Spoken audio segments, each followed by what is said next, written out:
dans un immense appartement où cohabitent deux formes d'espace de détente et d'espace de repas.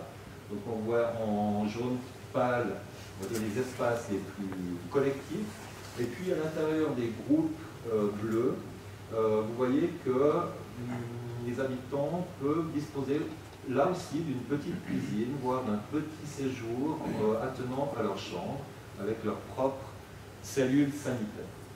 Et puis ce que je trouve aussi assez remarquable dans cette déclinaison du cluster par Adrian Streich, c'est comment l'espace jaune serpente et en générant des sous-espaces qui ont des qualités parfois un peu plus sombres, un peu plus claires, un peu plus exposées à la coursive, mais qui vont aussi se terminer sur la façade latérale et qui ménagent un type d'espace communautaire qui est un peu plus à l'écart de cette coursive panoptique.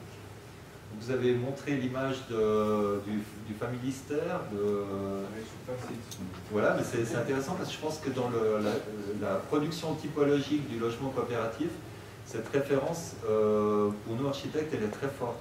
Parce qu'elle condense un imaginaire de la vie collective dans une morphologie, dans une typologie très radicale. Voilà, on avait les cuisines, elles étaient au rez-de-chaussée, sauf erreur. Et là, je trouve que c'est une manière de montrer aussi que finalement, même dans l'habitant coopératif, l'individu, il a différents besoins de socialité. Et il est probablement très important de lui offrir ces différentes possibilités, pour qu'il puisse choisir suivant son humeur, suivant son degré de communauté, de communautarisme.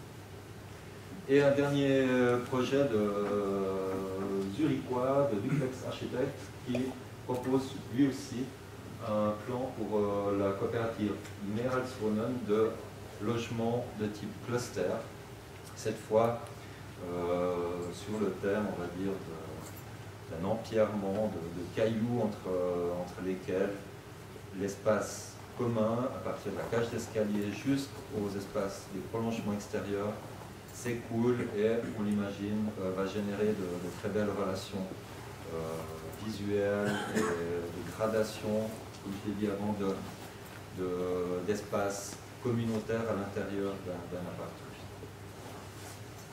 Je termine avec une invitation à lire l'article qui a été publié dans la revue Habitation au mois de mars de cette année, qui parle justement du cluster et de l'expérience soft communautaire, un article qui est fortement lié à l'expérience de la CODA et de l'écoquartier de la Jonction. Et je terminerai par ce collage d'images. Donc le premier diagramme que je vous ai montré, et puis à droite le tableau des appartements, un extrait du tableau des appartements de la coopérative Meralswohnen à Zurich, en disant que indéniablement le champ de l'habitat coopératif représente un champ d'exploration passionnant pour les architectes, et ce qui est très particulier à mon sens, c'est que les architectes doivent essayer de cristalliser des intentions qui viennent vraiment des habitants. Et ça, je pense que dans l'histoire des nouveaux types, c'est quelque chose qui n'est pas banal. Je pense que souvent, dans l'histoire de l'architecture, du logement, l'architecte a eu on va dire une vision, a fait des propositions novatrices.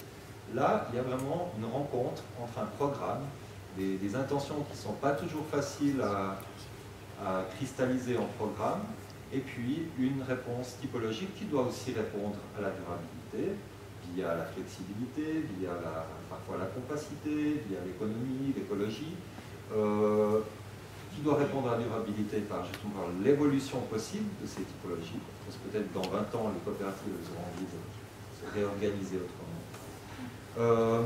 Le deuxième point que j'aimerais souligner, c'est la densité des acteurs, justement, qui rendent ces projets à la fois passionnant et je pense assez complexe à gérer. Et puis le dernier point, c'est justement les visions et le pragmatisme Et ça revient un peu à la question, est-ce que nous, architectes, sommes prêts à trouver des bonnes réponses pour une nouvelle forme d'habiter que les champs. Je vous remercie.